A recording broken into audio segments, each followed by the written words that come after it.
Harry Kane scored the winning goal to take his tally for the season to 30 Premier League goals. Credit, Getty Images. Mauricio Pochettino had just seen his team engage in some glorious end-of-season nonsense over the course of 9 goals in their last home game at Wembley when the Tottenham Hotspur manager decided that it was time to deliver some home truths to his club. The Argentine coach has achieved 3 consecutive top 3 finishes for Spurs and Champions League football in their new stadium, but his mind was already racing on to the challenge of doing it again next season. His appeal was designed to carry direct to Chairman Daniel Levy that the club needs to be brave and take risks if they are to compete. It sounded very much like Pochettino feared that without investment in players, Spurs would struggle to compete with the 2 Manchester clubs that have finished above his, as well as all those trying to make up the ground. Pochettino urged the club to tell the truth to supporters about what is possible given the investment in a £780 million stadium and to create dreams that are possible to achieve. "We cannot think we are the cleverest people in the world winning trophies on small money," he said. "We need to think the reality is different. We cannot invest crazy money. We need to feel we are a special club. When you create that feeling, anything can happen in football. We need to deliver the best way to try and win." Mauricio Pochettino and his assistant Jesus Perez during their lap of honor. Credit, AFP. "I think Daniel is going to listen, of course. You know me, I have crazy ideas. You need to be brave and take risks. It is the moment the club need to take risks. We need to work harder than the previous season to be competitive again.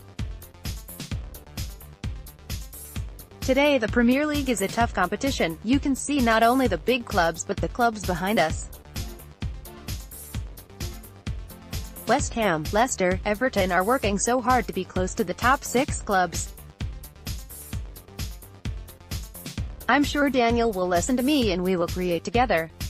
Asked about his own future, Pochettino was not prepared to commit himself unequivocally to being at Spurs next season, and offered up all the usual caveats about a manager being a few bad results from the sack.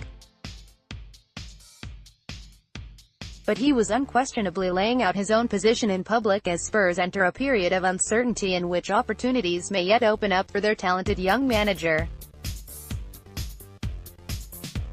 "In football you never know," Pochettino said. "Today, 100%, I feel like I'm here, but tomorrow all can change. It is not in my hands. It is not my decision to be here, it depends on my boss. It is healthy for us and the club to think you can lose your job. You need to give your best and always have fears if you are not professional and don't work. Today, staying, yes, 100%. Vardy and Kane scored 2 goals apiece. Credit, PA. Thus far, he said it has been difficult to speak to Levy about next season, but he appeared to anticipate that those discussions would begin soon. There was a need, he said, to create a different idea to move on and to be closer to win titles. By the end he needed to check himself when he was asked what might happen if he and Levy did not see eye to eye on the future of the club. I can't say, Pochettino said. Maybe I'm talking too much. Maybe I should breathe. Don't take this in negative way. This always happens at the end of the season. The manager speaks to owners and CEOs to analyze the season and thinking how to improve. It was a strange end to a day which had seen Paul Gascoigne doing the floss dance in the Wembley stands and Harry Kane finishing with more league goals in a single season than ever before, but lost out on the Golden Boot this time. The England striker curled in a right-footed shot for the winner, but elsewhere Mohamed Salah was adding to his total too. The Liverpool man finished with 32 while Kane's 2 goals took him to 30, better than his previous 2 seasons of 25 and 29 goals respectively, which were both enough to win him the Golden Boot. All Gascoigne made an appearance at halftime. Credit P.A. Gascoigne, a guest of Spurs, danced in the VIP seats, and at the end Pochettino and his players were warmly received by the supporters, although the booing at halftime, when they trailed 2-1, were a reminder that expectations at this club have climbed considerably. Jamie Vardy also caught the eye with 2 goals of his own to take his season's total to 20 and 4th place in the Golden Boot race. He had a fine all-round game against the Spurs defense that always looked shaky. Eric Dier's move into the back four because of an injury to Jan Vertonghen in the warm-up did not make for a particularly happy afternoon. Claude Puel was also obliged to answer questions about his own future, pointing out that Leicester's 9th-place finish was only the second top-half place for the club in 18 years. "You need experience, stability to improve this club," he said. "It is an honest squad. We need stability and I will try and make this work. Speculation is not my area. Pick your England World Cup 2018 squad." Vardy flicked a header perfectly beyond the glove of goalkeeper Hugo Lloris and into the far corner for the first on 3 minutes. Spurs' equalizer came when Danny Simpson's pass was struck straight at Lucas Moura and the rebound fell nicely into Kane's stride to beat Eldin Jakupovic at his near post.